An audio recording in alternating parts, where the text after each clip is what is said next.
This week's lore is on Curie. I'm going to give you a warning right away. This entry in the Fallout wiki, and I get all of my lore from fallout.fandom.com, suffers from a chronic illness. Yeah, is it the repeating itself illness? It's a fandom wiki illness. Ooh. Where it's written and I'm reading it going, what? And like it doesn't reference the quests that like it needs to reference for like it to make sense. Really? So it's just like someone that rambled on like, I really like Curie and I like her robot bod. No, it's not like you're reading a Homestuck fan website. It's more like there's actually a YouTube. Be careful invoking the name Homestuck like that. So we're gonna go over Curie. Now, did you know that Curie... Are you on the wiki page as well? No, I'm not. I was just looking at your beautiful face. Did you know that Curie is actually spelled C-V-R-I-E? Yes. You knew that the V was there. It wasn't a U. Yeah. Okay. I don't even know how to say this acronym. Hold on. How do you say this acronym, my friend?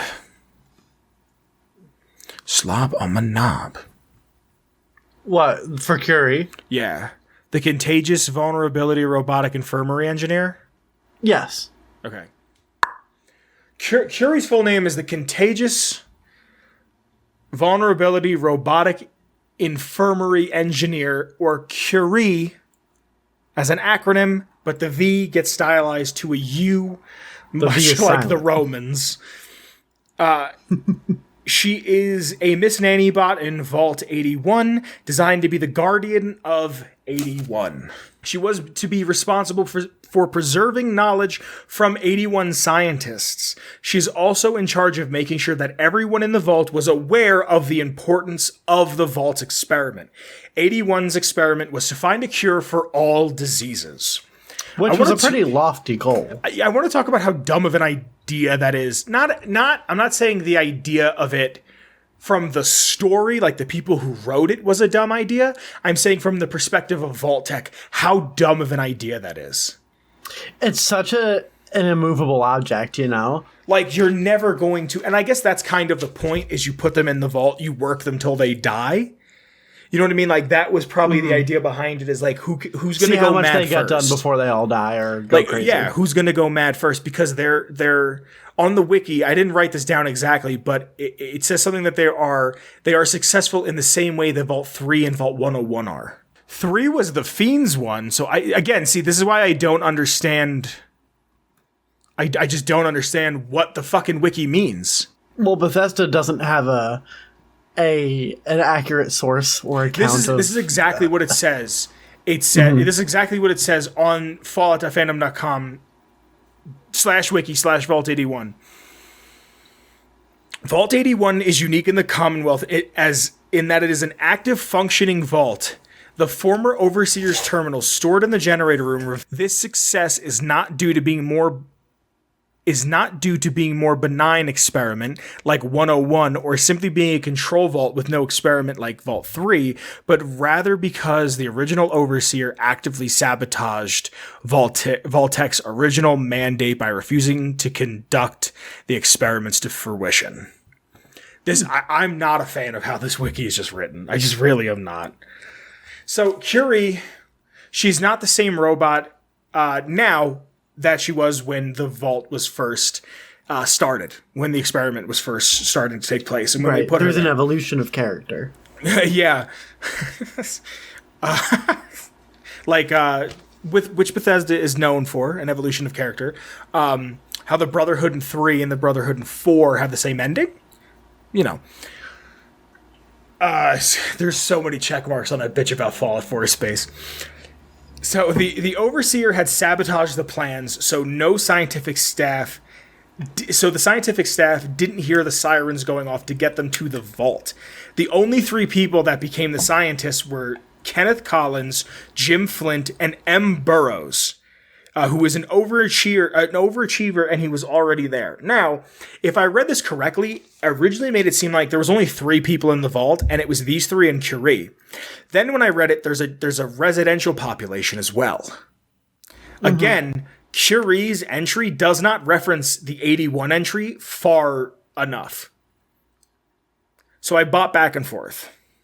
Yeah, the 81 stuff. Well, it's because that half of all 81 was like hidden away from. Yes. The residential population didn't know about the experiment.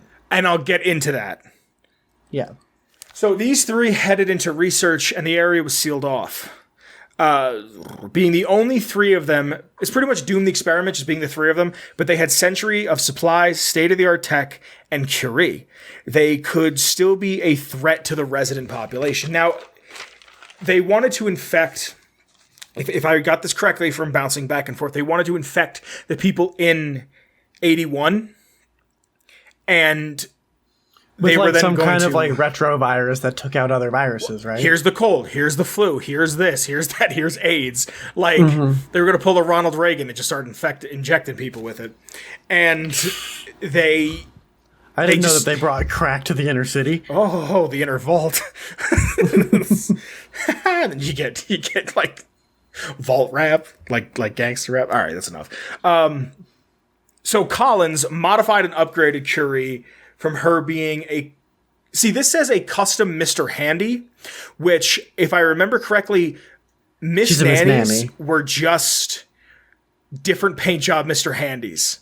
Like, they just say Mr. Handy on the back with a white paint job. Yeah, it's like pink toothbrush, blue toothbrush. Yeah, you know? Bic for women.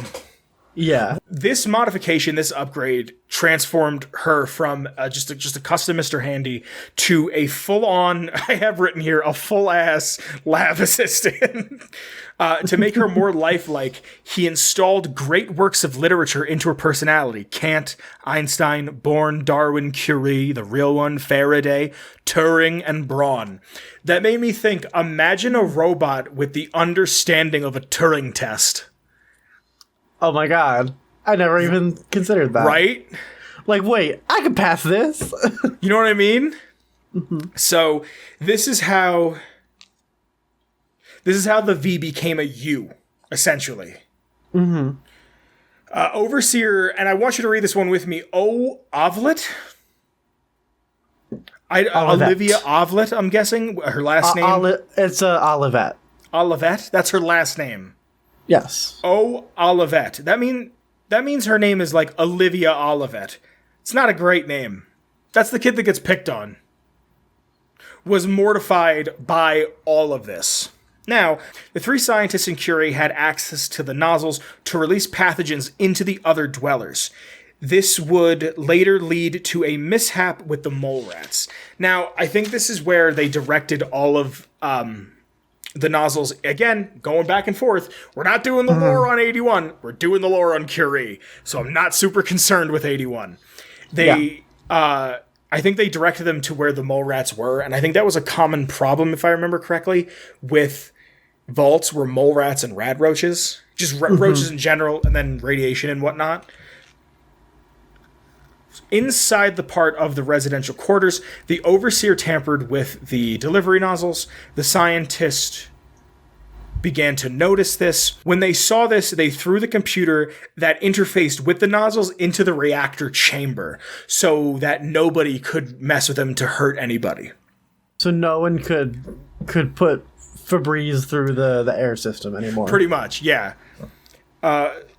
Then they sealed off their scientific section and never saw the light of day again. The one man who was in there, Flint, was killed by a mole rat named Clyde after he escaped from one of the cages. Now, the two other fellas that were down there, both Collins and Burroughs, both died at an old age, and Curie continued their work. By 2204, she completed the broad-spectrum cure that could be capable of curing all pathogens that were analyzed from the mole rats. She scanned the same four walls until 2287, when the sole survivor exploited a loophole to free her. Now, when I thought of that, there's a Gary Newman song called Me. Mm-hmm. That it's like 10,000 years in the future, maybe even 100,000 years in the future, and there's no more humans left, but this computer is sentient and is just kind of sitting there thinking about what forever means. Right, yeah. That's what As Curie much had as to a go computer through. can, like, think, quote unquote. Yeah, I mean, this is also, the song came out in 70 something, and Yeah.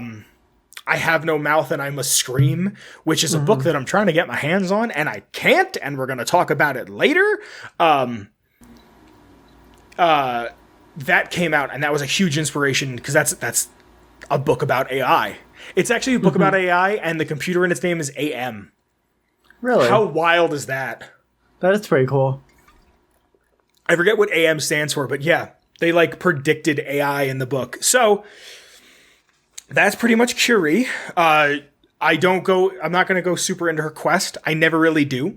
But I feel like it is, when I talk about a character, you know what I mean? It is worth mentioning. It is worth mentioning that she wants to become a better scientist, and during her quest, you can turn her into a synthetic human being.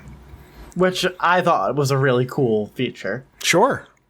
I actually traveled with Curie in one of my saves. It was pretty good. Really? Mm-hmm. I've never done her quest. Really? I got her. It's honestly, it's probably my favorite of all. That one and Kate's are my favorite. Really? Kate's I didn't like. I did. Oh, I'm addicted to the smack there, Blue. Okay. That's enough. We'll take you to the lore breaking vault. Sorry. I tried and I couldn't. So here in the notes, there's a ton of notes here. Yes. So I'm just going to kind of go through these quick for the ones that I think are pertinent. Many. Yeah, when first talking to Curie through the glass inside the vault, she will open the door no matter what the player character chooses to say, because every option in Fallout 4 equals yes. Sorry, guys. I'm sorry. I'm trying my best, but... That one was a dig at voice protagonist. That's the other box. Yeah. Sure. If the player character chooses to download Curie into a synth body, her old inventory will not transfer into her new body. However, Curie's old Miss Nanny body can be found in the same room where the body exchange operation took place, and all the items can be safely picked up. That's kind of cool. That is pretty cool. I kind of like that. When arriving at Covenant for the first time, she will comment on how cute it is and suggest going inside. However, she dislikes the player doing this. Huh. Making the suggestion paradoxical. There's something to be said there about robots and paradoxes, but... Yeah. Unlike Cogsworth, Curie is armed with a laser weapon instead of a flamer, making her much more effective against distant targets, but not quite as lethal at close range. Curie will often talk to various doctors in the Commonwealth while she is traveling with the sole survivor. For instance, son, where he went to university, which will prompt a somewhat confusing response. When Curie is transferred into her new body, she will have her old battle AI, meaning for long-range attacks, she will use her distant laser rifle. That's close cool. range. In close range, she will have a cutting saw. She will not have a cutting saw arm, but she will use her fists unless she is found or has been given a melee weapon. I want to give her a saw. Yeah, this can be fixed by recruiting different companions and then going back to Curie. She will then have a normal behavior. That's neat. That is pretty cool. She can also, Miss Nanny can also equip the bowler hat and the Triggerman bowler, much like Cogsworth can. She tends to pick up excess weapons. In Diamond City Security and other NPCs will continue to comment on having Curie as a companion as if she was a robot, even though she's been moved to... Ooh, that one could have been a little bit more smooth. What? Like, I wish that it wasn't like that. I wish that they acknowledged her new body. I mean, hey... I've never really said this publicly on the show or anything, but maybe the game needed 2 more years of development. Yeah, I don't think you have mentioned that. When Curie first meets the Japanese-speaking robot Takashi in Diamond City, she will respond to him saying, "Watashi wa Curie desu," meaning I am Curie. This indicates that Curie is multilingual, capable of speaking English, French, and Japanese. I think desu is what women say. Like, that's the feminine way to say it. I don't know, though. I can ask Aislinn. They took a year to Japanese. It's fine. I'm not. The last time they came on and talked Japanese, I was ready to find a belt and a fan. Despite becoming a synth and liking when the player character says positive things about synths, Curie seems to have sympathy towards the Brotherhood of Steel, as she likes it when the player character joins or helps them, excluding the destruction of the railroad. Goodbye, Railroad. You have been lasered. Curie will not say anything if the player character brings her to the dead spouse's cryo. Crypto! I'm sorry. Here's my dead wife's Bitcoin. I'm sorry, sir.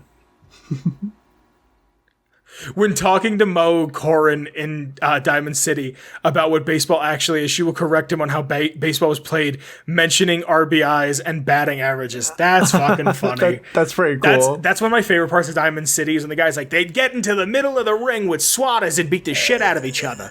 And he's like, no, not at all. Genuine Sawada here. Can you do a Boston accent? A Boston accent? I don't think I can. You just gotta really enunciate the vowels. I mean, I've been listening to Bill Burr's podcast, and it's just like he'll say how does he say it? Pad. I was on the Padcast. I'm like, oh my god, dude. The Padcast? Yeah, I'm like, that's enough of that. Curie is named after the scientist Marie. Not going to try her middle name, Curie, a physicist and chemist who conducted pioneering research on radioactivity. Curie will acknowledge this when starting the quest emergent behavior. I'm pretty sure she learned so much about radiation and how it affects humans to the point where she died of it. Yeah, she discovered radium and died of it. Yeah. Again, the Fallout Shelter Online art kicks, it slaps. It slaps ass, yeah. And we don't have it in the US. Thanks, Bethesda. Nope. Oh, this art is so good. Isn't it? Yeah. That's lore. Yeah, that is lore.